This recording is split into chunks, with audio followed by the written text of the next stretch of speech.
Welcome to the Slop Farm. Enjoy the video.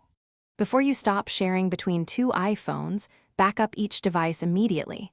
Back up to iCloud or to a computer to protect data.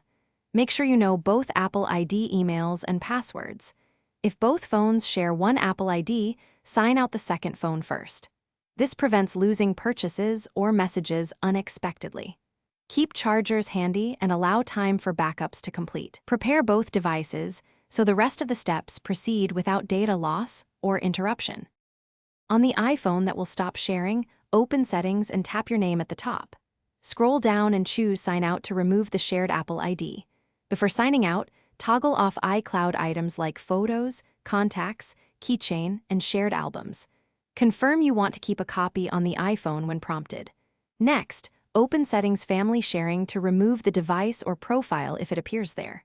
Finally, end any shared subscriptions or purchases tied to the shared Apple ID before proceeding. Stop device-level features that still share data between phones after accounts change. Open Control Center and set AirDrop to receiving off to prevent file transfers.